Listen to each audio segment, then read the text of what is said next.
আসসালামু আলাইকুম। আজকের ভিডিওতে আমরা কথা বলবো গুগল অ্যাডস এর অ্যাড গ্রুপ নিয়ে।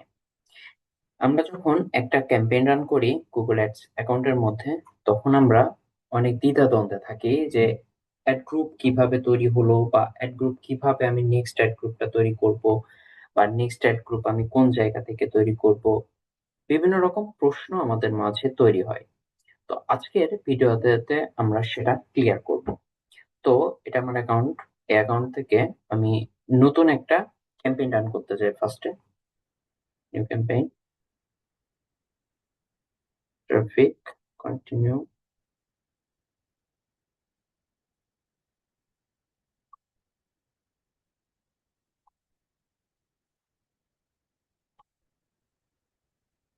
সার্চ ক্যাম্পেইন,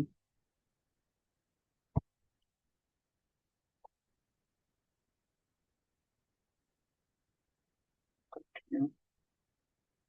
সরি, ওয়েবসাইট দিতে বলছে, ওয়েবসাইট দেওয়া লাগবে না। এখানে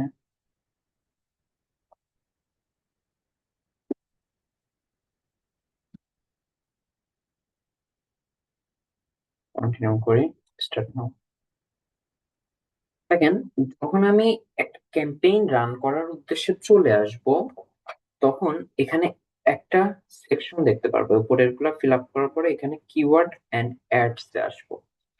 তো কিওয়ার্ড এন্ড অ্যাডস আসার পরে এখানে যখন আমি আমার কিওয়ার্ড গুলা দিয়ে দিব, নিচের দিকে যখন আসি, নিচের দিকে আসলে দেখেন অ্যাডস।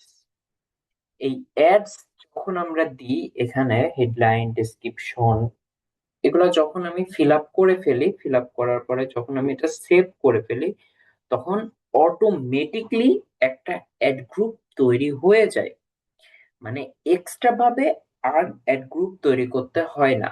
আপনি যখন নতুন একটা ক্যাম্পেইন রান করেন, সেই ক্যাম্পেইন রান করার পরবর্তীতে হেডলাইন, ডেসক্রিপশন যখন দেন, তখন দেওয়ার সাথে সাথে একটা অ্যাড গ্রুপ অটোমেটিকলি ক্রিয়েট হয়ে যায়। তো যখন অ্যাড গ্রুপটা ক্রিয়েট হয়ে যাবে, তখন দেখেন একটা ক্যাম্পেইন সিলেক্ট করলেন। সিলেক্ট করার পরে দেখেন এখানে নিচের দিকে ক্যাম্পেইন সেকশন বাম পাশের, এখানে দেখেন অ্যাড গ্রুপে ক্লিক করলে দেখেন এখানে বিভিন্ন রকম অ্যাড গ্রুপ চলে আসবে। অর্থাৎ আপনি যখন একটা ক্যাম্পেইন রান করতেছেন, এই ক্যাম্পেইনের আন্ডারে এতটা অ্যাড গ্রুপ হয়ে যাবে। আমি আরো ইন ডিটেলস দেখাই।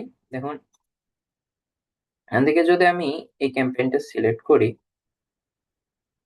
ক্যাম্পেইনটা সিলেক্ট করার পরে এখানে যদি আমি ক্যাম্পেইন থেকে অ্যাড গ্রুপসে যাই, দেখেন এই ক্যাম্পেইনের আন্ডারে আমার এতগুলা অ্যাড গ্রুপ আছে।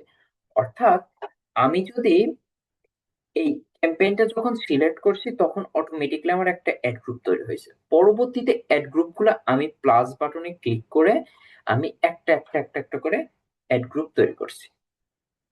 একটা অ্যাড গ্রুপ তো প্রথমে তৈরি হয়ে গেল কিওয়ার্ড, হেডলাইন, ডেসক্রিপশন দিয়ে। পরবর্তীতে যখন আমি অটো ডিটেইলিং, লোকেশন বেসড বা auto detailing near me based আরেকটা অ্যাড গ্রুপ তৈরি করব, তখন আমি কি করব, তখন একটা ক্যাম্পেইন রান করার পরে, মানে ফার্স্ট ক্যাম্পেইনটা রান করার পরে আমি এসে অ্যাড গ্রুপ সেকশনটা এসে আমি এখান থেকে প্লাস বাটনে ক্লিক করে আমি সেকেন্ড অ্যাড গ্রুপটা তৈরি করে ফেলবো। অ্যাড গ্রুপ বিষয়টা ঠিক এমনই। তো ভিডিওটা খুব শর্ট হলেও অনেক ইম্পর্টেন্ট, কারণ অনেকজনই বুঝতে পারে না আসলে অ্যাড গ্রুপ আবার কোথা থেকে যে তৈরি করব। কারণ প্রথমে সে স্ট্রাকচার তৈরি করে ফেলে অনেকগুলো অ্যাড গ্রুপ, কিন্তু ক্যাম্পেইন যখন রান হয়ে করতে যাই আমরা, তখন তো অটোমেটিক একটা অ্যাড গ্রুপ আমরা তৈরি করতে পারি। তো তখন সে দ্বিধায় থাকে যে সেকেন্ড অ্যাড গ্রুপ আমরা কিভাবে তৈরি করব। তো সেকেন্ড অ্যাড গ্রুপ তৈরি করার এই মাধ্যম এটাই।